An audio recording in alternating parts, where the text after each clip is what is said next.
The narrative transports us to West Germany during 1958. A young man named Michael, who is 18, is traveling home when the weather abruptly becomes severe. A strong downpour starts, drenching him entirely. Michael feels lightheaded and unwell, and before he can get back to his place, he falls down close to the entrance of an apartment complex and begins to vomit. A lady named Hannah, who resides in the same building and is employed as a bus driver, observes the boy's distress. Without a second thought, she hurries to his aid. She cleans his mouth and helps him stand. Overwhelmed by sorrow and dread, Michael begins to weep without restraint. Hannah softly draws him near and reassures him, helping him relax. After he recovers a bit, Hannah escorts Michael home.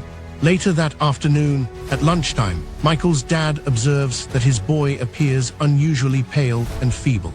Worried, he contacts a physician right away. After examining Michael, the physician determined he had scarlet fever and issued firm orders that Michael needed to remain inside and recuperate for 3 whole months.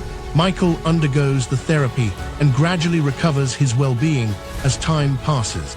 Once he felt better, Michael informed his mother about the lady who assisted him in the downpour. His mom tells him to give her a proper thank you. So Michael purchases some flowers and heads to Hannah's flat. When Hannah answers the door, she knows him right away and inquires about his well-being. Michael informs her that he is completely well again and presents her with the flowers as a token of his gratitude. As he gets ready to depart, Hannah states that she is preparing for her job and requests that he wait in a different room so they can go out together. As Hannah gets dressed, Michael covertly glances at her. Sadly, she sees him staring. Feeling ashamed and scared, Michael gets flustered and flees without speaking a word.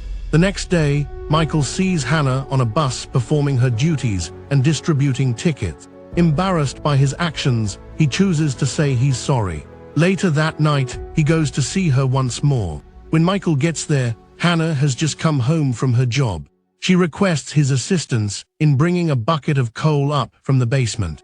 When he lifts it, his clothing and face get coated in coal dust. Noticing his unclean state, Hannah instructs him to bathe. As she assists him in taking off his soiled garments, she gradually assumes command of the situation and entices him. Michael, who already felt a strong connection to her, does not fight back. That instant alters everything connecting them. That evening, Michael returns home quite late. During their meal, his dad asks him why he was gone. Michael claims he got lost on his journey. From that point forward, Michael begins to visit Hannah daily after his classes. He grows very fond of her, always having her on his mind. He stops being interested in girls his age and just waits for the school bell to sound so he can rush to Hannah. Their encounters develop into a hidden romance. One day, Hannah questions Michael regarding his schoolwork. Michael takes out a book and begins reading to her. Hannah pays close attention and likes everything she hears. Before long, sharing books becomes a routine part of their interactions. Michael is unaware that Hannah is unable to read or write. She conceals his secret from everyone. One day, Michael gets on the same bus where Hannah is employed.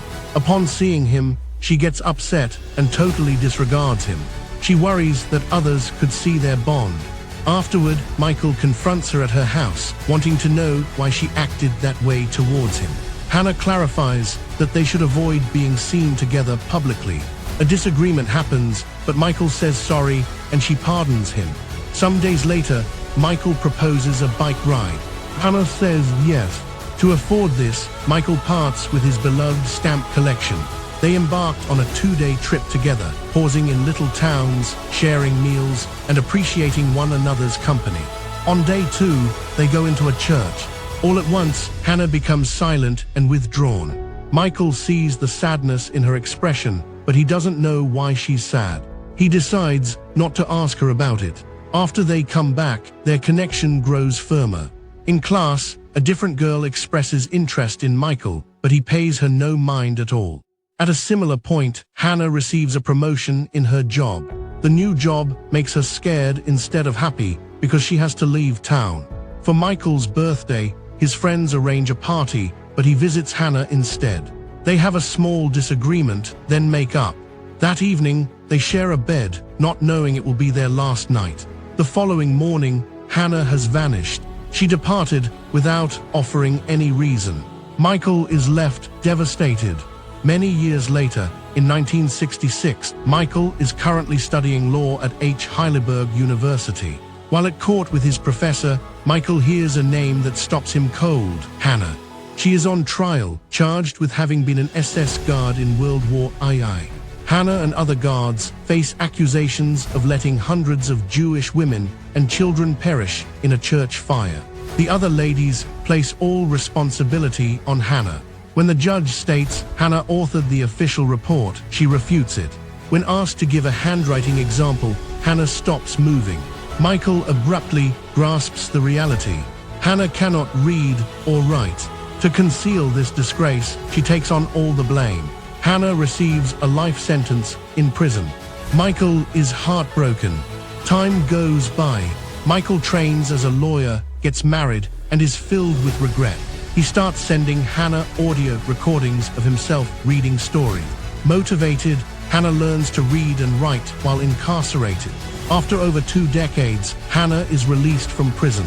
Michael finds her a place to live and work. He sees her one time, but stays emotionally distant.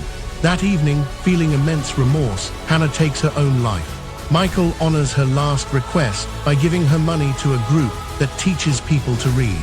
In 1995, he goes to Hannah's grave with his daughter and at last explains everything to her. Had Hannah been educated, would her destiny have changed? Share your opinions in